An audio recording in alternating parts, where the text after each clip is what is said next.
일본의 유명 출판사가 주최한 아이돌 콘테스트. 총 4,000명의 소녀가 지원할 만큼 큰 화제를 모았는데요. 이때 한 소녀의 출전이 열도를 넘어 전 세계를 떠들썩하게 만듭니다. 전 기사에서 봤습니다.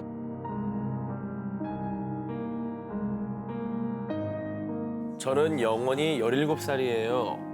당신 같은 많은 친구를 사귀고 싶어요. 1차 투표 당시 공개된 영상으로 이 소녀가 자신을 소개한 멘트인데요. 자, 소녀가 영원히 17살일 수 있는 이유. 설마. 그녀는 CG였습니다. 진짜? 사야가 아이돌 콘테스트에 출전하게 된 계기. 도쿄에서 활동하는 3D 그래픽 아티스트 테루유키 이시카와와 그의 아내 유키 이시카와 부부가 창조한 3D 캐릭터입니다. 어느 날 도쿄의 시부야 지역에서 방과 후에 해맑게 웃고 떠드는 여학생들을 보고 그래, 남편과 함께 정말 사람 같은 아이를 만들어보는 거야. 이후에 자신들의 기술을 한껏 발휘, 실사라에도 무방할 만큼 입체적인 피부 질감을 비롯해서 머리카락, 눈동자, 점까지 그냥 사람 그 자체인 이 사진이 일본 네티즌들 사이에서 크게 화제가 됐고요. 정말 사람이네. 이 CG 소녀 사야를 아이돌 콘테스트까지 출전을 시키게 된 겁니다. 결과가 궁금한데요? 궁금하죠? 이 영상으로 사야는 결국 당당히 투표로 준결승 출전자 리스트에 이름을 올렸습니다. 하지만 안타깝게도 사야는 실존 인물이 아니라는 한계에 부딪혀 우승까지 도달하진 못했습니다. 독한 혀 고든 램지가 극찬한 참가자. 모모 장애를 극복한 오디션 스타. You dirty pig! 요리사 울리는 독한 혀의 소유자 영국의 고든 램지 셰프. 자, 독설도 모자라 음식과 접시를 던지기도 한다는 이 악마 셰프로 불리는 그가 You cook every freaking time like an angel. Good job. 저런 말도 합니까? 자, 그야말로 극찬을 아끼지 않은 한 오디션 참가자가 있습니다. 바로 베트남계 미국인 크리스틴 파. 크리스틴은 다른 참가자들과는 조금 달랐습니다. 요리를 할 때마다 수십 번씩 맛을 보면서 미션 음식을 완성했는데요. 그 이유는 바로 그가 시각 장애인이었기 때문인데요. 10여 년 전 갑자기 찾아온 면역 기능 이상이 척추와 시신경을 손상시켰고 결국 그 시력을 잃게 만들었다는데요. 앞이 보이지 않는 그녀에게 오디션 도전은 순탄치 않았습니다. 참가자들의 팀원을 선정할 때마다 그는 늘 마지막으로 꼽혔고요. 그렇겠죠. 그리고 크리스틴의 실력이 일취월장할수록 그녀를 경기한 다른 참가자들. 자전 미션에서 우승한 한 참가자에게 식자재를 선정할 수 있는 권한이 주어졌는데요. 그는 크리스틴에게 생물개를 골라줬고요. 개를 손질하다 칼에 베이는 등 아이고. 순환을 겪었습니다. 그러나 그것도 잠시 크리스틴은 신선한 기회를 활용한 세비체를 만들어내며 다시 한번 위기에서 벗어나게 됩니다. 이때 고든 램지는 그녀에게 생물계를 골라준 참가자를 불러 크리스틴의 요리를 맛보게 하는데요. 그도 결국 인정할 수밖에 없었다. 이야. Yeah, it's really awesome. 드라마네. 자, 결국 그녀는 마지막 순간에 이름이 불리는 영광까지 누리게 되었고요. 약 3억 원의 상금과 본인의 레시피를 담은 요리책을 출간했습니다.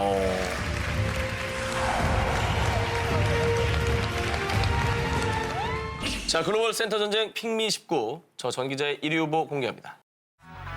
전 세계 오디션 프로그램의 시초가 된 영국 아이 방송사의 팝 아이돌. 그런데 2001년 영국 전역에서 몰린 수천 명의 지원자 중 유독 한 참가자가 시선을 끌었습니다. My name is. 왜 저러죠? Just take your time. 자기 소개도 제대로 하지 못하는 한 참가자. 그런데 Everybody's looking for that something. 그가 노래를 시작하자마자 심사위원들은 그의 반전 노래 실력에 깜놀. 영국 전역을 놀라게 한 이 남자. 영국의 유명 팝 가수 가레스 게이츠입니다.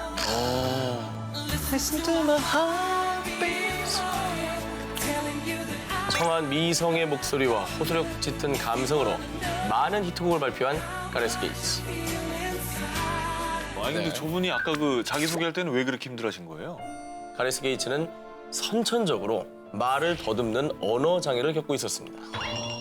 머릿속으로는 하고 싶은 말이 떠오르지만 다음 문장을 입 밖으로 내뱉지 못하는 것이었죠. You know, in the first audition, and I wasn't able to say it. 그런데 1992년 그가 8살이 되던 해 인생이 180도 바뀌는 일이 생겼습니다.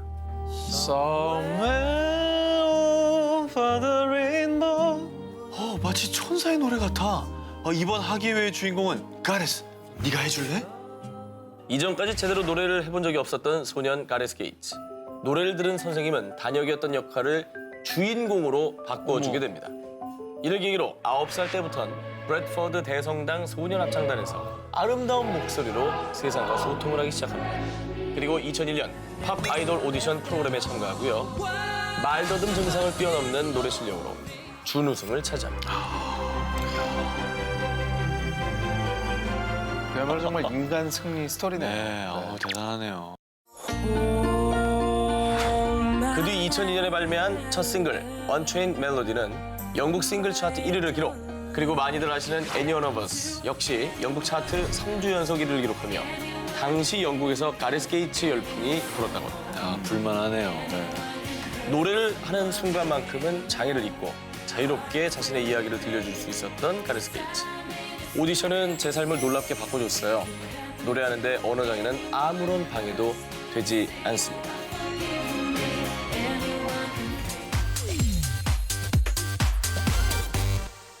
전 세계에 난다, 긴다, 재능 있는 사람들이 다 모인다는 미국 대표 오디션 프로그램 아메리카 갓 탤런트. 그런데 2017년 동양에서 온 이름 모를 댄서들이 무대 위에 오르는데요. 심사위원들은 아휴, 너 같은 애들은 수천 명 봤다 이런 표정으로 있습니다. 하지만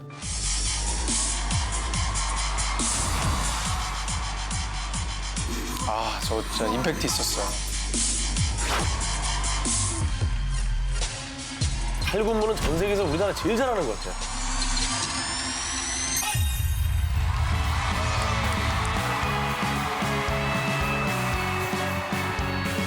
열세 명의 멤버로 구성된 댄스팀 저스트 절크. 속칭 전 세계를 씹어먹은 정상급 한국 댄스팀이라 불리는 이들은요. 이미 댄스계의 아카데미 상이라 할 수 있는 바디록에서 2016년에 한국이 최초로 대상을 받은 실력파 댄스팀인데요. 그런데 다수의 미국 대회를 출연해봤던 저스트 절크에겐 한 가지 목표가 있었으니 이젠 한국의 미로 미국에서 정상을 차지해보자. 그리고 2017년 드디어 아메리카가 탤런트 시즌 12에 출연한 저스트 절크. 그리고 정말 무대마다 13명의 멤버는 한국, 코리아 그 자체로 무대에서 혼신을 다했는데요. 두 번째 무대에서는 골룡포 무늬가 들어간 신라의 화랑 같은 의상에 태극 문양이 박힌 두건을 두르고 절도 있는 퍼포먼스를 선보였고요. 마지막 준준결승전에선 소매 부분에 태극기에 건곤 감리를 넣은 의상과 도깨비의 탈을 쓰고 등장. 또한 부채를 이용한 현대무용과 스트릿 댄스를 결합한 이색적인 무대를 보여줬는데요. 와, CG 같지 않아요? 말도 안 돼. 그 자신들이 곧 대한민국이라고 생각하고 피나는 연습에 또 연습. 그래서 독설가로 유명한 사이먼 코엘마저도 그들의 헌신적인 노력을 알고 연습량을 알고 감동받았습니다. 우리 대회의 수준을 한 차원 올려놓았어요. 라고 말했을 정도입니다. 또 그들이 우승한 2016년 바디락 대회 영상은 1,100만 뷰 넘게 조회가 되면서 와 정말 엄청난 인기를 보여줬습니다.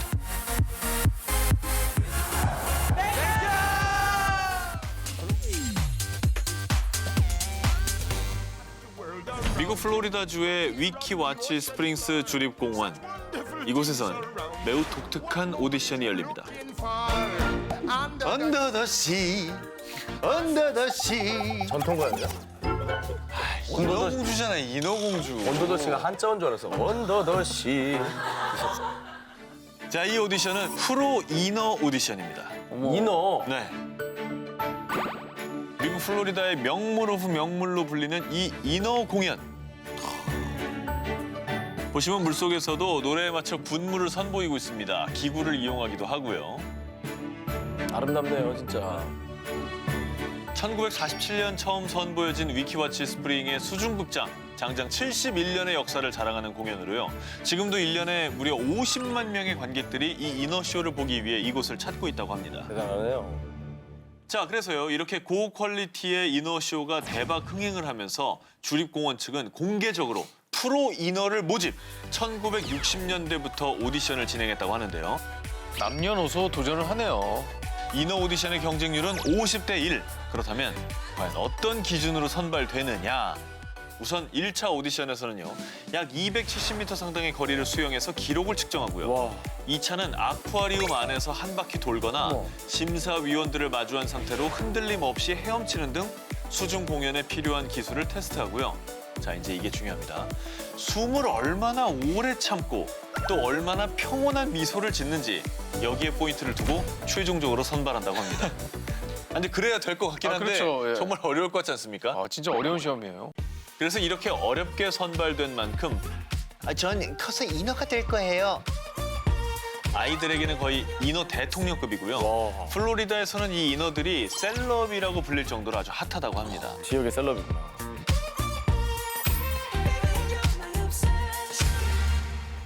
북한 근로자들의 전국 노래자랑.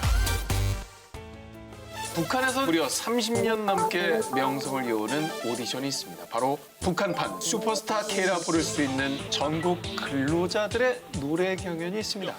삼신불합격. 그때 정말 숨이 딱 막히고 눈이 새까매지고 속마음 인터뷰예요. 땀이 쭉 흘러내린 걸 느꼈습니다. 구성은 참 좋은데요. 힘들게 올랐습니다.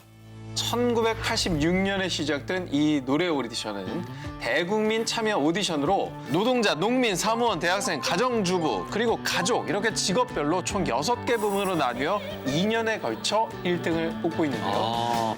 자, 이분들 정말 수준급 실력을 자랑합니다.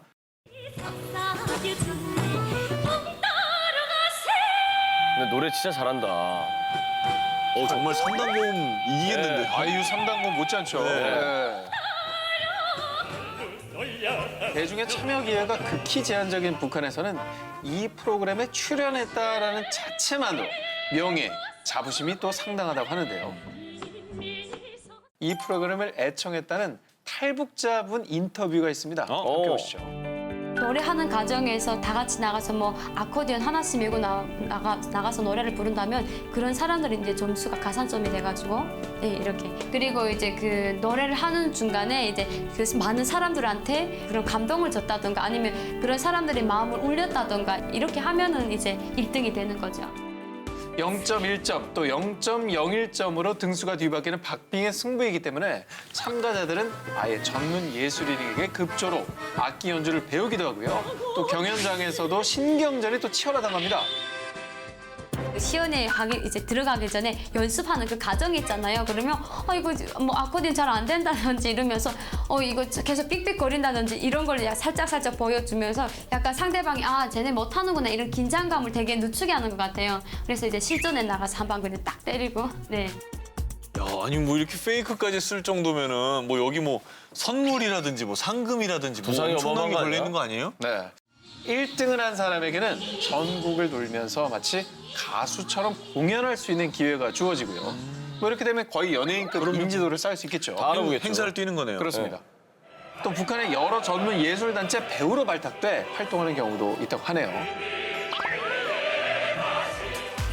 조선에서 온 그대, 조선 스타 오디션. 보찜 장사꾼과 칼찬 죄인, 관상가 등 400년 전 다양한 조선시대 속 캐릭터들이 판을 치는 이곳! 바로 민속촌입니다.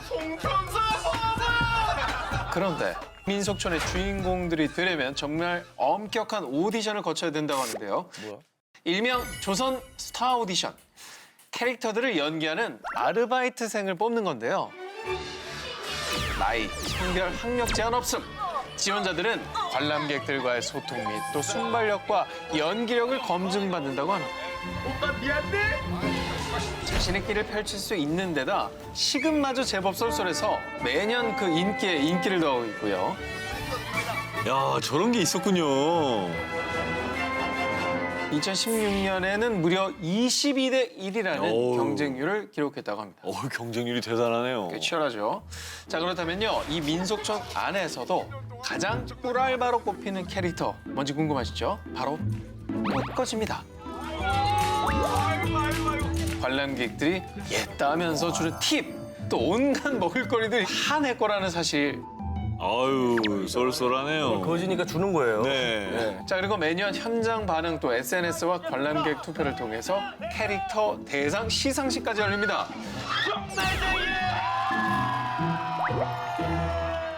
그리고 이렇게 대활약을 펼친 캐릭터들 중에 그 노고를 치아받은 사또와 꽃거지는 2015년 아예 정직원으로 승진까지 했다고 하는데요. 와, 새로운 방식의 채용이네요. 자, 이렇게 선발된 조선 스타들은 진짜 인기 엄지척. 참고로 캐릭터들의 활약 덕분에 실제로 젊은 관람층이 80%나 증가했다고 합니다. 저런 살아있는 캐릭터들이 같이 있으니까 정말 그 시대로 점프해서 들어간 것 같기도 하고. 네, 그야말로 스토리가 생긴 건데요. 네. 자, 민속촌의 마스코트가 된 조선 스타 캐릭터를 참고로 내년 상반기에도 오디션이 개최될 예정이라고 합니다. 자신의 끼를 마음껏 펼치세요. 당신도 사또가 될 수 있습니다. 한패! 경찰의 급습으로 체포된 남자. 이 남자의 정체는요. 마피아 조직의 대부 도메니코 페라라. 그런데 이 수백 대의 휴대전화기들은 다 뭐야? 다 이거 압수해! 경찰들은 그의 집안을 수색하다가 지하실에서 무려 320대의 휴대전화를 발견. 당시 경찰들은 당연히 이 전화기들이 마약 거래에 사용됐을 거라고 추측을 했고요. 곧바로 하나하나 발신번호를 추적했는데요. 그런데 여기에 놀라운 반전이 숨겨져 있었습니다. 제 아무리 잔혹한 마피아 대부라도 그는 누구보다 딸을 아끼는 딸 바보. 아빠, 나 가수가 되고 싶어요. 이 오디션에서 우승해서 꼭 데뷔할 거예요. 그의 딸 조반나 페라라는 이탈리아의 한 가수 오디션 프로그램에서 많은 관심과 지지를 받으며 팬층을 쌓아갔는데요. 와, 오! 아니, 시원시원하게 노래 잘하네. 그런데 어느 날 마티아 레버가 1등 할 것 같아요. 그녀의 경쟁자인 마티아 레버는 잘생긴 외모에 많은 여성 팬을 거느려 매회 전화 투표율에서 조반나를 압승. 그래서 결국 그는 딸을 위해 자신의 권력을 이용합니다. 다들 조반나를 찍으라고. 아줌마, 전화 투표했어요? 안 하면 어떻게 되는지 알지? 와, 무려 320대의 휴대전화를 구입해 자신의 고향에 있는 친구, 친척, 이웃들에게 나눠준 뒤에 그들을 겁박해 자신의 딸 조반나에게 투표를 하도록 시킨 겁니다.